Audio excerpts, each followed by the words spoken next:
madaxweynaha dowlad goboleedka Puntland Siciid Cabdullaahi Dani ayaa maanta dhagax dhigay dhismaha isbitaalka guud ee Garowe halkaas oo dib u dhis lagu sameynayo lana dhisayo hab casri ah. dhagax dhigan ayaa waxaa madaxweynaha kala qayb galay mas'uuliyiinta wasaaradda caafimaadka, maamulka gobolka Nugaal, kan degmada Garowe, madaxa hay'adda UNICEF iyo injineerada dhisaysa dhismaha cusub ee isbitaalka guud ee Garowe. dhismaha isbitaalka guud ee Garowe wuxuu ka mid yahay baahiyaha bulsho ee dawladdu ka jawaabtay si dadweynaha reer Puntland u helaan xarun caafimaad oo dhameystiran oo baahidooda ka haqabtirta. madaxweyne Siciid Cabdullaahi Dani ayaa muujiyay muhiimadda ay leedahay in bulshada hesho isbitaal weyn oo casri ah oo adeegyo caafimaad bixiya. wuxuuna u mahad celiyay dowladda Germany oo Puntland ka caawinaysa dhismaha isbitaalkan iyo hay'adaha wasaaradda caafimaadka kala shaqeeya sida UNICEF oo fulinaysa dhismahan iyo kuwa kale oo Puntland ka caawiya horumarka caafimaadka. maanta waa maalin runtii farxad weyn ee mashruucan oo xilligii aan xafiiska nimid timaray meel halis oo qarka u saarnaa inuu mashruucu dib u dhaco sababo badan oo ama farsamo ama kaleeto la xiriiray.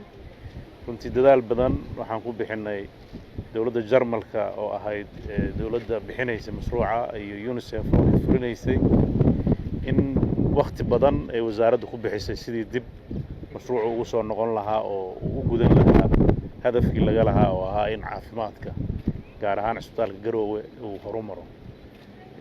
maanta waa la xaqiijiyay intii ka soo qayb qaadatay waa mahad celinayaa wasaaradda iyo UNICEF oo mashruucaas wada fulin doonana. runtii waxaan u rajaynayaa inuu mashruucan way ogyihiin dib laga soo maray in uu dayacmin oo si sax ah uu waxaan rabaa in halka la dardaarmo kambaniga dhisayo waxaa la rabaa in uu ilaaliyo quality-ga iyo wixii lagu heshiiyey oo waad ogtihiin in mashaariic la helo waa dhib badan tahay.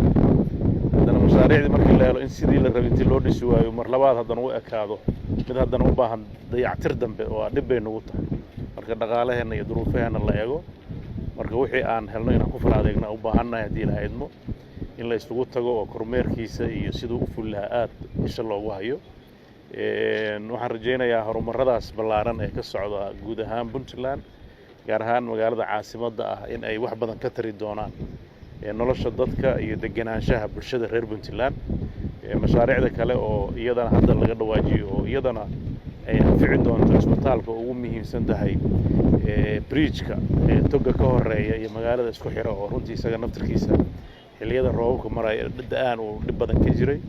waxaan rajaynayaa inay isbitaalkan uu horumarka laga rajaynayo uu gaaro service-ka iyo bulshada reer Puntland ay ka malaynayso iyo guud ahaan dadka rajaynayo isbitaalkan waa isbitaal meelo badan iyo deegaano badan sida haddaba loogu yimaado ka baxsan mararka qaarkood Puntland ayuu u service garayn doonaa. marka insha Allah waxaan rajaynayaa in ahmiyadaas laga leeyahay uu yeelan doono shaqaalaha iyo dadka gacanta ku hayana waxaa la rabaa haddii la haydo inay u dhugnaadaan arrimahaas. aad baan ugu mahad celinayaa dawladda Jarmalka oo fankan bixisa iyo UNICEF oo runtii mashruucan fulintiisa leh oo waqti badan gelisay. aad baan u mahadsan. Nuur Cabdiraxmaan, Nuur Voice of Somalia, Mogadisho.